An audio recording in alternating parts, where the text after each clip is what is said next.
สบายดีคลิปวิดีโอคลิปนี้มีจะมาซื้อของอยู่ที่โลตัสเนาะทุกคนไปเบิ่งน้ำกันเลยว่าอยู่ที่โลตัสแห่งนี้มีสิซื้ออย่างแน่คือมื้อนี้เนาะมีเก็บไว้แล้วว่ามีมาซื้ออย่างอยู่ที่โลตัสไปเบิ่งไปส้มน้ำกันเลย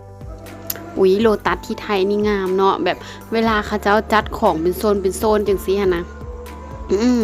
แบบหาของบ่ยากเลยเนาะง่ายนะอุ้ยงามแถมมีร้านทองอีกอยู่ข้างในนี่มีร้านทองนำเด้อเป็นโลตัสที่แบบว่าใหญ่อยู่เนาะอันนี้เป็นโลตัสจรัญก็ใหญ่เติบมีร้าน DIY นำมีสิเข้ามาย่างเบิ่งเนาะอยู่ร้าน DIY มีอย่างแน่มาเบิ่งน้องกันเลยทุกคนว่ามีสิได้อย่างจากร้าน DIY ตอนนี้มีกะเข็นรถมาแล้วเนาะมาเบิ่งก่อนว่ามีอย่างเป็นตาซื้อบอแต่ว่าโดยปกติแล้วมีบ่ได้ซื้อของแบบว่าอย่างกระไดจังซี่นะต้องเบิ่งก่อนว่าของที่เราจะซื้อนั่นน่ะจำเป็นบอแล้วเราจำเป็นไซส์ตอนนี้บอเนาะคือตอนนี้มีแผนไว้แหละว่ามานี้สิซื้ออย่างแน่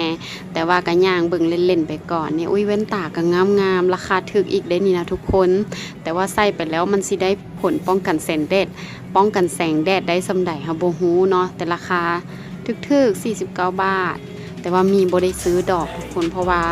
บ่ได้ไปใส่นะบ่ค่อยได้ใส่แว่นตากันแดดอีหยังแบบนี้ก็เลยแบบเบิ่งซื่อๆเนาะ คือคืนร้านเขาจะเอาไปลองใส่เบิ่งซื่อๆว่าคือบ่จังซี่นะแล้วก็ย่างเบิ่งอย่างอื่นต่อเนาะถ้ามีแบบของที่เฮาจำเป็นต้องใช้ก็ซื้อแต่ว่าถ้าบ่จำเป็นมีก็สิบ่ซื้อหั่นนะเดี๋ยวมาเบิ่งเนาะว่ามีสิได้อย่างแน่จากร้าน DIY Laid back, coolin', kicking feet up like a sensei. Juju hit my line like what you want, babe. Hit her with the script like working out with Hervey. No way, I'm at the gym, you at the gym. It's a small world, I might just have to link with you and him. Look up at this girl like, let me get my words right. Cause if she catch me with you, then we going down like Suge Knight. I got a plan. ก็ขอลองใส่เบิ่งก่อนเนาะเจ้าของเพิ่นบ่หายดอกใส่ไปก่อนมาเบิ่งเด้อมาเบิ่งนำกันว่าสุดท้ายมีสิเอาม่วงบ่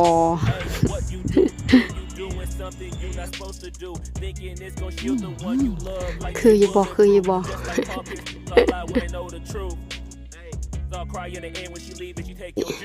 มีใส่ใบใดคือคอมเมนต์มาแน่มีสิกลับไปซื้อเอา คือบ่ค่อยได้ซื้อดอกม่วงแล้วเนาะ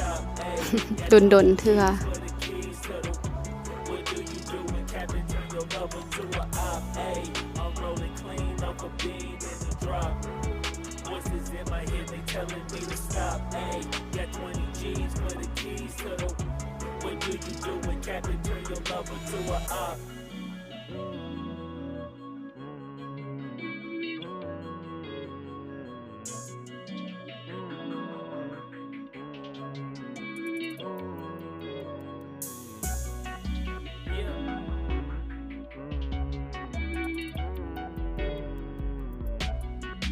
สีแดงนี่คืออยู่บ่แต่ว่าเราต้องใส่เสื้อวินเทจใหญ่ๆนะเนาะต่างประเทศกำลังฮิตกันอยู่ได้นี่แบบใส่เสื้อวินเทจนะนึกออกบ่คือ หมวกตัวนี้เข้าเลยล่าสุดเลือกตั้งหลายอย่าง ไปลองหมวกเขาเจ้าไปลองแว่นตาล่าสุดได้มาคือแค่นี้ ได้จาก DIY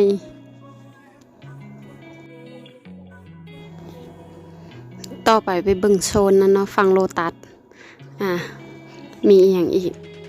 อันนี้คือสิแบบลองบ่ได้ คือสิบ่มีของให้ลองแล้วเนาะตัวนี้เนาะมีแต่หาซื้ออย่างเดียว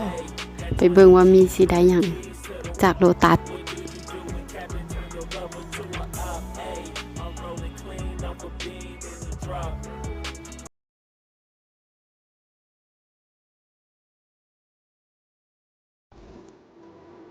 คือจองจุดนี้โดนแท้ โฟมล้างหน้าเนาะพอดีโฟมล้างหน้าหมดพอดีแต่ว่ามีไซส์ตัวนี้คือไซส์มาได้แบบ 3-4 ปีแล้วแหละบ่เปลี่ยนละ เมื่อก่อนเปลี่ยนไปเปลี่ยนมาคือหน้าแพ้ง่ายนะถ้าสมมุติเฮาเปลี่ยนบ่อยๆแบบนี้นะมันก็บ่ดีก็เลยว่าเคยใช้ตัวใดถูกกะใช้ไปเลยมีก็ใช้ตัวนี้ราคาก็บ่แพงแน่เนาะคือใช้ได้หลายเดือนเลยจังซี่นะเมื่อก่อนใช้ตัวแพงๆก็บ่ได้ดีขึ้นเนาะเลือกตัวที่มันถูกกับหน้าเฮาแล้วเฮาบ่แพ้เฮาก็ใช้ตัวนั้นไปตลอด Jack Black. Hey, what you do when you doing something you not supposed to do? Thinking it's gonna shield the one you love like they bulletproof. Just like Paul Pierce, all lie when they know the truth. Hey, they'll cry in the end when she leave and she take your juice. Cool. Hey, I'm rolling clean off a beam in the drop. Voices in my สุดท้ายของที่ได้จากโลตัสก็มีเท่านี้เนาะในมือนี้ ได้แป้งแล้วก็สบู่เบนเนส2ก้อนแล้วก็ยาหอมยาดมแบบยาดมสมุนไพรค่ะนะกับโฟมล้างหน้าได้สำนี้เนาะสรุปแบบย่างมากเกือบ3ชั่วโมงในโลตัสได้ของสำนี้คือฝนมันตกแน่นะเนาะก็เลยย่างแบบว่าให้ฝนมันเศร้าก่อนแล้วค่อยกลับจังสินะก็เลยย่างเล่นๆไปก่อนเบิ่งนั่นเบิ่งนี่ไปเนาะสุดท้ายก็ได้สำนี้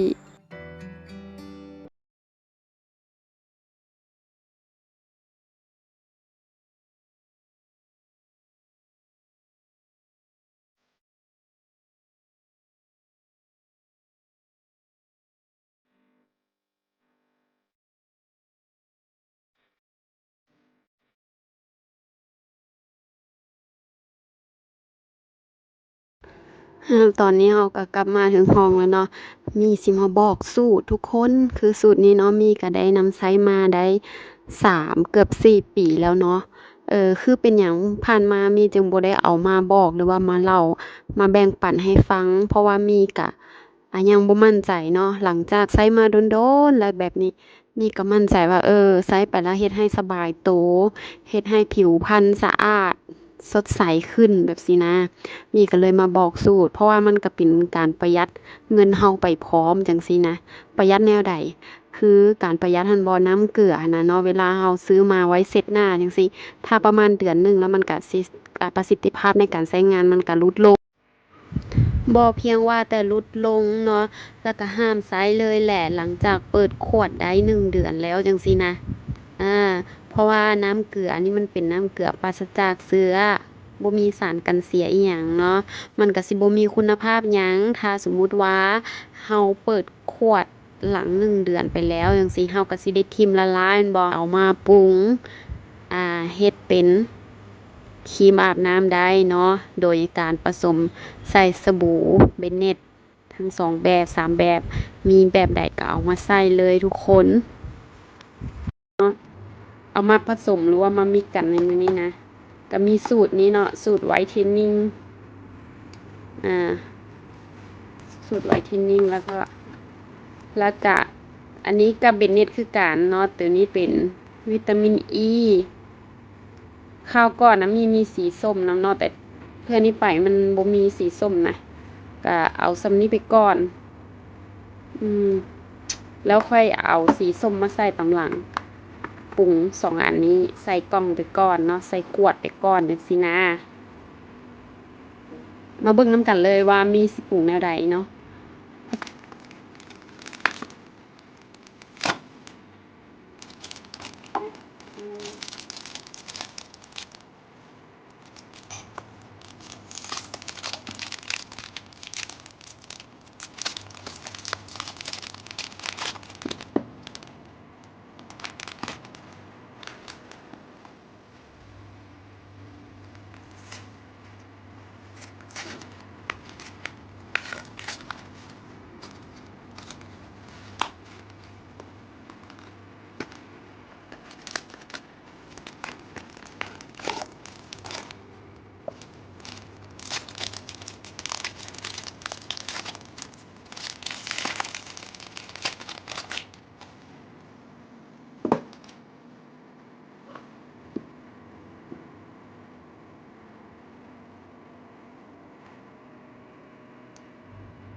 ามว่า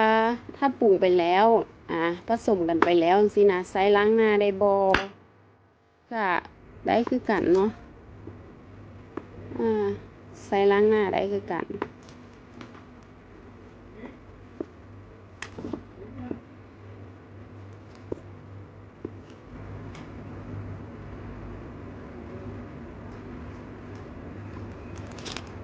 แต่ว่ามีเป็นคนที่แบบว่าสิวขึ้นง่ายนะเนาะคือหน้าแบบแพ้ง่ายส่วนหลายมีก็สิบ่ค่อยถูกกับสบู่จังซี่นะส่วนหลายก็สิใช้แบบว่าใช้โฟมล้างหน้าเนาะแต่ว่าเวลาเราใช้โฟมล้างหน้าเนาะบางตัวมันก็สิบ่ถูกบ่แม่นว่าซื้อว่าโฟมล้างหน้าทุกตัวมันสิถูกกับหน้าเราตัวใดถูกเราก็ใช้แต่ตัวนั้นตลอดแบบซี้นะเปลี่ยนหลายก็บ่ดีเนาะหน้าเรานะเวลาหน้าบางก็เฮ็ดให้เกิดสิว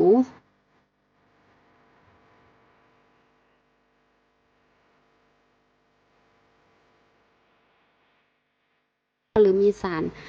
บัลลอดหรือว่าสารอีหยังต่างๆอยู่ในครีมสเตียรอยด์อย่างแบบนี้นะมันก็เฮ็ดให้เกิดสิวและอีกอย่างเนาะถ้าคนที่เคยติดสเตียรอยด์มาแล้วแบบนี้นะ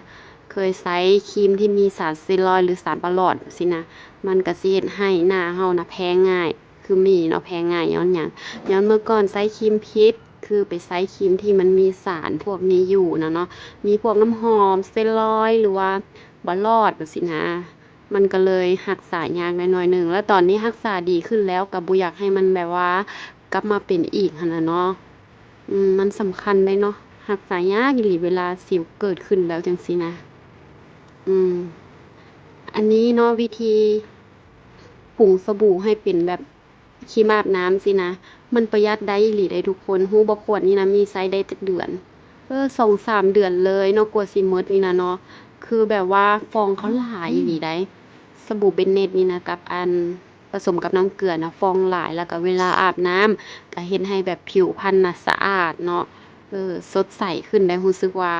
สบายตัวเนาะเวลาใช้อันนี้บ่ได้มาโฆษณาให้เขาเจ้าโดยที่แบบว่าตัวเองอะนะก็ใช้มาแบบว่าได้หลายปีแล้ว3ปีกว่าแล้วเนาะที่ใช้อันสูตรนี้มานะก็รู้สึกว่าดีก็เลยอยากมา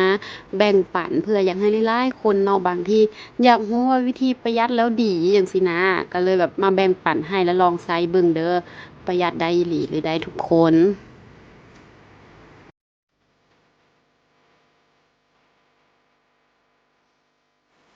สำหรับคลิปนี้ก็หมดเพียงเท่านี้เนาะทุกคนนี่ขอลาไปก่อนถ้าเห็นว่าคลิปนี้มีประโยชน์ฝากกดไลค์กดแชร์กด Subscribe และอย่าลืมกดกระดิ่งเพื่อบ่ให้พลาดคลิปวิดีโอใหม่ๆของมี่ในครั้งต่อไปขอขอบใจที่ติดตามรับชมบ๊ายบาย